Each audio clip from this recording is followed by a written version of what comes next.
Prijatelji, pozdravljam vas. Drago mi je što vas mogu pozdraviti na našem vrtlarskom kanalu. U ovom videu ću podijeliti s vama nekoliko tajni. A evo o kojoj tajni se radi. Šta staviti u rupu? Zašto ga i prvo stavljamo u rupu kod sadnje paradajza? Čak ga mnogi stavljaju i kod sadnje krastavaca. Mnogi ga također stavljaju čak i prilikom sadnje paprike. Pa ću vam danas pričati o tome. Nekoliko prirodnih sastojaka koji su obavezni, bez njih je bolje ne saditi paradajz, krastavce i papriku. Pa redom u ovom videu ispričat ću vam o svakom sastojku. Šta staviti u rupu tako da biljke prvo rastu vrlo brzo, ali i drugo, to im je potrebno da bismo dobili veliku žetvu. Ova nevjerovatna metoda pomaže u nekoliko slučajeva. Zato ovaj video bit će apsolutno koristan svima koji imaju male njive, povrtnjake, pa čak i staklenike. Reći ću vam redom šta staviti u rupu kada se sadi paradajz. Također, kakve koristi to pruža? Šta se može zamijeniti čime? Kako uštediti novac? Sve su to prirodne metode i zapravo svako od vas ima u kući. Neki vrtlari čak dodaju kašiku šećera u rupu kada se sadi paradajz. Ja lično ovo ne radim, ali sam čula za ovu metodu. Ovim videom dijelim svoje provjerene metode koje je koristila i moja baka, a uvijek kada su sadili paradajz, ovo su morali prvo dodati. Zašto je ovo potrebno dodavati tlu? I sad, kad mi sadimo paradajz, a proljeće je i zemlja je istrošena, a svi korisni makro i mikroelementi su sve što se nalazi u tlu, još uvijek nije dostupno biljkama. Pa kad posadimo u tlo, bez gnojiva, često naše biljke prestaju rasti jer nemaju vremena vrlo brzo apsorbirati hranjive materije. Zato je važno kada biljku sadimo zajedno sa njom dodati neku komponentu. Mnogi naravno koriste nekakve skupe hemije, ali mi je ne koristimo. Zato u današnjem videu prezentujemo prirodne načine i tehnike koje koristimo više od 50 godina prilikom sadnje paradajza. Ovo pomaže odmah korenju biljaka. Tačnije, biljke će drugi dan ustati, dobiti snagu i donijeti u kratkom vremenskom razdoblju velike i rane ukusne plodove, pa nije uzalud. Mnogi vrtlare toliko zanima šta staviti u rupu jer ne znaju šta, gdje i kako. Dodajte ga ispravno. Tako da imam današnji video o odličnoj komponenti koja je biološki aktivno prirodna. Možemo reći da je domaća prva komponenta koja se može staviti u rupu, a korištena je ne tako davno.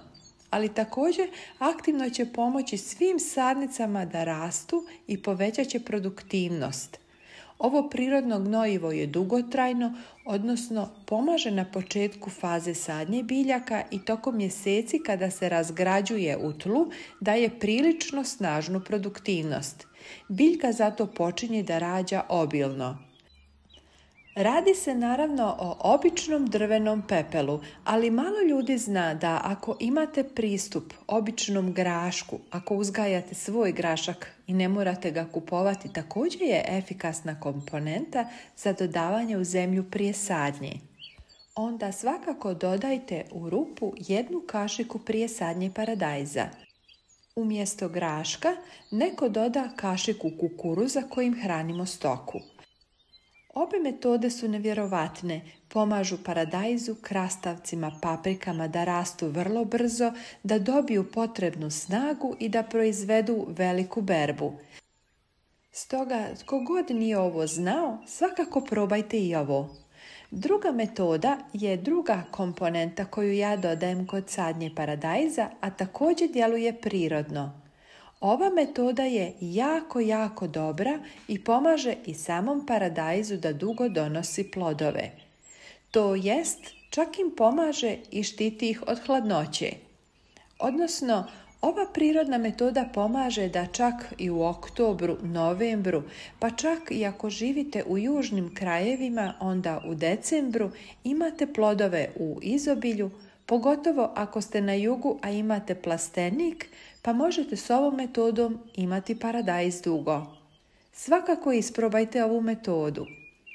Dodajte u rupu prilikom sadnje paradajza obične ljuske od jaja. One također djeluju kao produžena gnojidba i također pomažu u sprječavanju bilo kakve bolesti na paradajzu i drugim biljkama. Ljuske jaja će polako razgraditi kalcijum koji je potreban biljkama i regulisati pH vrijednost zemljišta. Također ću vam reći i o trećoj komponenti koja se može dodati u rupu kad sadite paradajz, krastavce i papriku. Dostupno je svima, a riječ je o maloj i mladoj koprivi. Ako u trenutku kada sadite svoje biljke kopriva bude velika, otkinite samo njezin vrh, malo nagrnite zemljom, a zatim posadite paradajz. Veoma je bogata mikroelementima i za biljke je vrlo vrijedna veza koja će ojačati vaše biljke i pružiti im hranjive materije. Pa ako se nalazite na mjestu gdje ima kopriva, obavezno stavite rukavice na ruke i naberite ih. Ovo je najjeftiniji način i svakako vam preporučujem. Budite sigurni da ste dodavanjem koprive u rupu prije sadnje vaših biljaka obezbijedili zdravlje vaših biljaka i spriječili razvoj plemenjače. Možete i pomiješati sve ove komponente i dobit ćete jedan moćan miks koji možete dodavati u rupu prije sadnje paradajza, paprika i krastavaca.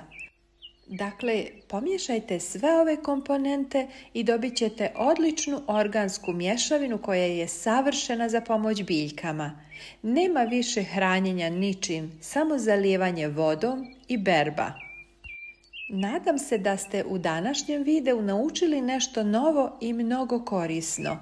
Predlažem vam da pogledate i ova dva videa. Saznajte na koji način da oporavite svoje biljke ako se suše, stagniraju ili su oboljele i kako da sami pripremite izvrsno organsko gnojivo.